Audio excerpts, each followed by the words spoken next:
안녕하세요. 김성부동산 연구소입니다. 오늘은 부동산 매매의 대표적 사기 유형을 살펴보도록 하겠습니다.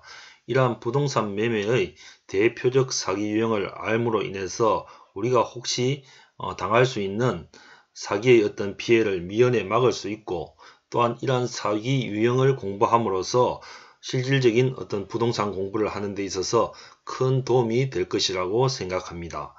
자, 위에 사진을 한번 보면은 A세트 후라이드 플러스 양념치킨 2마리가 9,900원입니다. B세트 양념치킨 후라이드가 2마리가 12,900원입니다. 자, 시청자 여러분 혹시 눈치채셨습니까? 그렇죠, 그죠? 순서만 바꿔놓고 A세트, B세트에서 9,900원, 12,900원. 말 그대로 사기죠, 그죠? 우리 부동산의 매매에서도 이렇게 눈 가리고 아웅하는 식의 어떤 사기가 많이 있습니다. 자, 그러면은 지금부터 부동산 매매의 대표적 사기 유형을 한번 살펴보도록 하겠습니다. 먼저 이도령이가 시세 3억짜리 주택을 소유하고 있었습니다. 그런데 성춘향 사기꾼이 이 3억짜리 주택을 3억 5천에 매수할 것을 제의해 왔습니다. 이도령은 3억짜리를 3억 5천에 팔면은 5천만원 버네, 5천만원이 남네, 이 생각에 선뜻 매도하기로 결심을 하였습니다. 단 성춘향이가 말하기를 계약금, 중도금을 합쳐서 2억 5천만원, 즉 잔금은 1억이 되겠죠, 그죠? 2억 5천만원을 먼저 지급을 할 테니까 주택 소유권을 이도령이 보고 먼저 넘겨달라고 제안을 합니다.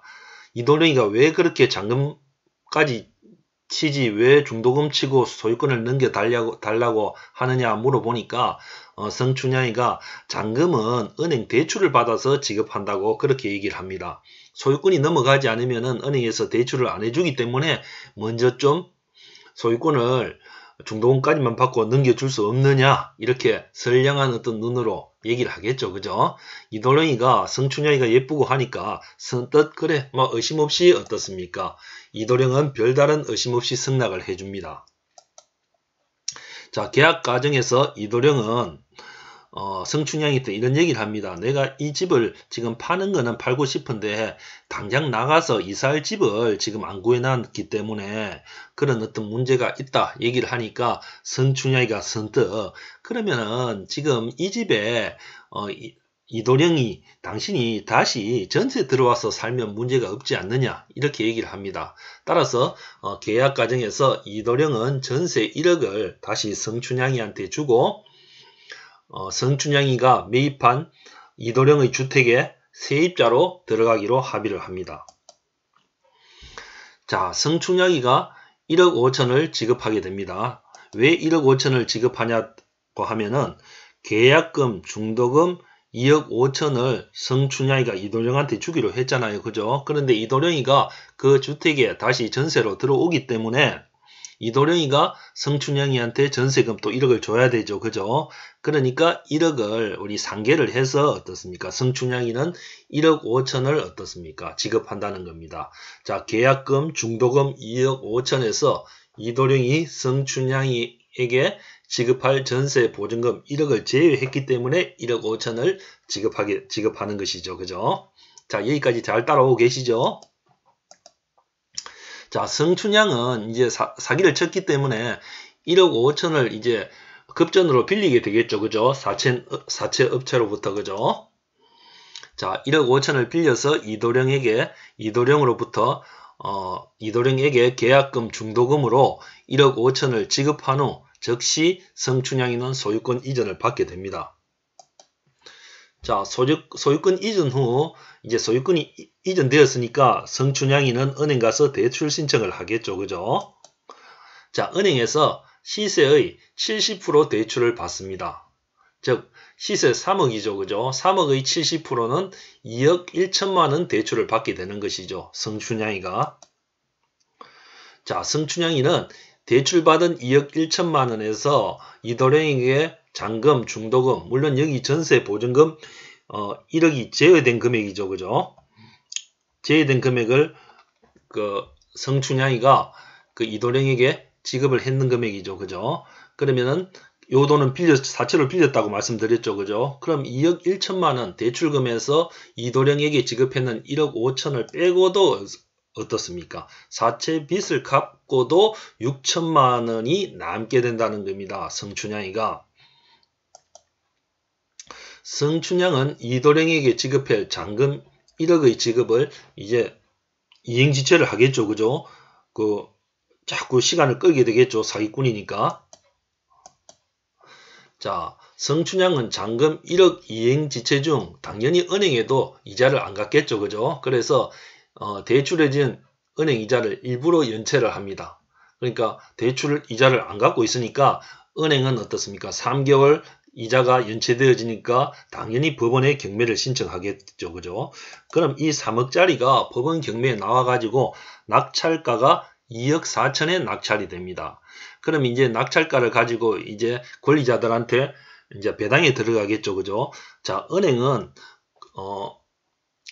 그 2억 1천만 원 대출을 해줬죠. 그죠? 그냥 은행의 건저당권은 1순위입니다. 그러니까 2억 4천 중에서 당연히 어떻습니까? 2억 1천 전액을 배당받게 되겠죠. 그죠? 그럼 남은 금액은 3천만 원입니다. 그럼 2순위 이도령은 임차권이죠. 그죠? 임차권이고 2순위이기 때문에 1억 중에서 배당을 남은 금액 3천만 원밖에 받을 게 없죠. 그죠? 그래서 3천만 원을 배당받게 됩니다. 자, 그러면 결론은 이도령은 시세 3억짜리 주택을 성춘향에게 팔게 되겠죠. 그죠? 사기로 매도를 하게 됐는데, 자, 받은 금액이 1억 5천 중도금 플러스 잔금입니다. 원래는 어떻습니까? 3억 5천 매매를 해서 2억 5천을 주기로 했죠. 그죠? 2억 5천을 주기로 했는데 그 중에서 전세금 1억을 뺐으니까 1억 5천만 이도령은 받은 상태입니다. 그죠? 그리고 3천만 원 전세 보증금 1억 중 낙찰 후 이도령한테 떨어지는 배당 금액 3천만 원만 받게 되겠죠. 그죠? 따라서 합의 1억 8천, 즉 3억짜리를 1억 8천에 매매한 것이 되겠죠. 그죠? 자, 결과를 다시 한번 정리해 보면은 이도령이는 시세 3억짜리 주택을 성춘향이가 3억 5천에 산다고 하니까 혹해서 팔게 됩니다. 그래서 이도령이는 다시 들어갈 집이 없기 때문에 전세 1억에 다시 성춘향이의 주택에 들어가기로 하고 1억 5천 중도금 잔금 쪽으로 어떻습니까? 성춘향이한테 받게 되겠죠. 그죠? 그리고 어떻습니까? 이 건물이 경매 넘어가겠죠. 그죠? 경매 넘어가서 전세 보증금 1억 중 낙찰 후 배당 금액은 1순위인 은행 건저당을 빼면은 3천만 원밖에 못 받게 되는 것입니다. 따라서 합의 1억 8천에 매매를 하게 되는 것이죠. 따라서 이도령은 1억 2천만 원의 사기를 당하게 됩니다. 자, 이런 피해가 실제로 많이 일어나고 일반인들은 쉽게 이런 이런 사기 피해를 당할 수가 있습니다. 자, 그럼 이도령이가 어떤 실수를 했는가 한번 살펴보도록 하겠습니다. 첫 번째, 잔금, 건물의 매매 대금 중 잔금과 매도인의 소유권 이전은 본인의 어떤 유튜브 동영상에서도 언급했듯이 동시이행의 관계입니다. 그러니까 두 개가 동시에 잔금, 대금을 다 받고 동시에 소유권을 이전해 줘야 되죠. 그죠? 그런데 동시이행 관계인도 불구하고 이도령이는 성춘향이한테 속아서 소유권을 먼저 넘겨줬죠. 그죠? 소유권을 먼저 선이행을 해줬다는 겁니다. 물론 선이행을 했는데 성춘향이가 이행을 하지 않으면은 채무불이행이 되겠지만은 성춘향이는 사기꾼이었기 때문에 그 잔금을 안 줄 의도가 처음부터 있었죠. 그죠? 그러니까 먼저 소유권을 넘겨줘서는 안 된다는 겁니다. 그죠? 자, 두 번째. 전세 계약을 소유권 이전 당일에 하고 은행의 건저당권보다 먼저 전입신고와 확정일자까지 받아야 되는 일을 이도령이가 하지 않았다는 겁니다. 자, 소유권을 이전하는 당일날 전세로 들어가겠다 하고 계약을 하죠. 이도령이가. 그러면은 그 당일날 빠르게 어떻습니까? 주민센터 가서 전입신고를 하고 또 아울러 어떻습니까? 확정일자 까지 받아야 됩니다. 그죠? 전입신고를 하면 대항력이 생기고 확정일자를 받으면은 우선 변제권이 생기는데 이렇게 받아 놓으면은 이제 그 후에 은행의 근저당권이 설정되어지더라도 이도령의 임차권이 선순이기 때문에 이도령이는 어떤 피해를 막을 수가 있었는데 이 두 가지를 하지 않았다는 겁니다. 이도령이의 실수가. 그죠? 자, 우리는 이 사례를 통해서 일반적으로 부동산 상식이 없는 일반인들은 이런 어떤 사기 피해를 당하기가 아주 쉽다는 것을 알 수가 있습니다. 따라서 부동산 공부는 어떤 부동산을 통해서 수익을 창출하는 것보다는 일단은 어떻습니까? 자기 재산을 지키고 어떤 이런 사기 피해를 당하지 않는데 더 어떻습니까? 주의를 기울여야 된다고 말씀드릴 수가 있겠습니다. 자, 오늘은 여기까지 하겠습니다. 본 강의가 마음에 드셨다면 구독 꼭 부탁드리겠습니다. 감사합니다.